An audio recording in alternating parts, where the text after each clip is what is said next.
Sam, what's the challenge of playing a game on this stage in the spotlight against an opponent that you're so familiar with and have already played twice this season? Yeah, I mean, obviously they know what we like to do, and we know what they like to do. So, I mean, it's just, it almost feels like a Big Ten tournament game in a sense, just because you played them before and you're back playing against your conference. But it's not all that much different than playing a conference game, and it's certainly different than a normal NCAA tournament game. But yeah, we're definitely going to be posed with some challenges since they know our system so well, and it's going to be a tough game. What do you draw from those first two games on Thursday? I mean, Iowa's a really good team. They just beat a Florida team who is as physical as anyone in the country, and they were more physical than them. So we're going to know it's going to be a war, and just be ready to bring your hard hat. Did you have an initial reaction just when I'm assuming you were watching the game, just when it's Iowa, like what was just your initial reaction? I mean, it's just kind of surreal. You didn't expect that. And Iowa's been a tough opponent, so there's a little bit of, like, do you want to play them again? But at the same time, it's going to be a really fun game, and obviously the fans are going to be juiced up, and it just brings even a little more juice to a game that already would have had a ton of it.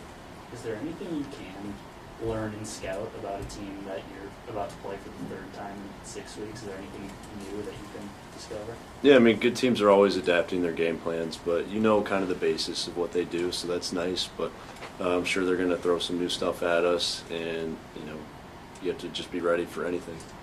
Considering what they did against Florida on the boards especially, how much is rebounding and then matching that physicality a point of emphasis? It's huge. I think the team that's going to be more physical is going to have the best chance to win this game, and that's been the thing the entire year. I thought Vandy was more physical than us in the last game, and we were lucky to overcome that with a rim out at the buzzer. So yeah, we have to get back to being better at being the more physical team, and it's going to be tough against a really physical team like Iowa. Going back to the end of Saturday's game when you guys switched to the zone, what was just sort of like your reaction to that and making such a big change to that at that point of the year and of the game? We've done it in different games throughout the season at the end of games, so it wasn't a surprise to me. It wasn't like a huge adjustment for us. We'd done it before, and I think it was a great decision by the staff, and obviously threw Vandy off a little bit and got us back in front there. With going back to that senior day game, you guys really prioritized Bennett Stearns, obviously, but then other guys like Koch and Combs were able to have big games. I guess how do you balance the approach of taking away the head of the snake, but also not letting those guys have so many open opportunities? Yeah, I mean, we tried to take away Sturts. I mean, we weren't just giving guys open shots. A lot of the times we gave up open shots was mistakes on our end. So it's not like we're just throwing the whole defense at him and making other guys make plays. Like we're still trying to guard everybody. So yeah, it's just being juiced up, rotating correctly, and just being ready for what they're going to throw at us. What have you learned having played two tournament games now, just about handling the emotions and just the pressure cooker environments of tournament? It's extremely high pressure, and we all knew that coming in, and I've been really proud of how we reacted. That Troy game, they had some tough shots that we didn't necessarily expect to go in, but nobody panicked early, and that was a huge point of emphasis that I was making, coaches were making, was just to stay level throughout. And then when we got down to Vandy at the end of the game, same thing. It's a little bit higher pressure, but we've all been playing basketball for so long. It's still basketball. It's no different than what we played our entire life. So it all comes down to playing harder, being more connected, and executing at a high level. How excited are you that Jared gets the opportunity to spend this week at home? Yeah, it's awesome. He's asked everyone if they can use extra, or if he can use our tickets, which is going to be tough because we have so much family going. But yeah, I mean, I'm sure he's going to be in a great mood and a place where he's comfortable. And yeah, it's just, Jared's such a good person. You just love to see him being happy. Felt like you guys had more time to really soak in that win on Saturday, from just post-game celebration to coming back in the airport, full of people.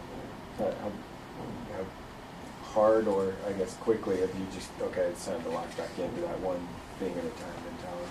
Yeah, I mean, I almost think it was easier to get over this last win, to do it quickly at least. The emotions were even higher probably in the moment just because of how the game went. But and then I feel like when we got off the plane, went through that whole thing, and that was amazing. thank you to the fans for doing that. But I feel like after that, and you watch the Iowa versus Florida game, know who you're playing, know what the game plan's going to be like since you've already put it in a couple times against them. Like, it's pretty easy to flip into that mode, and we have some time to prepare, which is nice, and get recovered. But yeah, I feel like it was almost easier to move on to the next one just because it's getting real now. Like, you're in the Sweet 16, and you got a chance to do some great things. How much does Coach Joseph and the whole support staff help you guys to have that strong finishing kick, not just physically in these games that take up so much energy, but also mentally, just in those last 5 minutes of a game like that? Yeah, I mean, I said it in the post-game media. I actually thought about those summer workouts in the last 3 minutes because I was kind of getting down on myself saying I don't have any gas left just in my head. And then I thought back to the summer workouts and that's what we did that for. So, yeah, they've prepared us for this moment. And, you know, everyone on the support staff has been so helpful in just building us to be better men and ready for these moments. So, yeah, they're as important as anyone. Sturts likes to go right, obviously. How hard is it to maybe take that away and his pocket passing, brilliant passing? Yeah, I mean, he's as an elite pocket passer as anyone. Him and Braden Smith are the best two, and that can give us problems. So we're going to have to be on point with our ball screen defense. And, yeah, you just have to not let him get comfortable with the ball. He's such a good player. He's going to score. He's going to make plays. But you just can't try to defend him. Like, you almost have to force him into your coverages and just make it difficult on him. Anything else for Sam? Thank you guys. Everybody. Thanks, guys.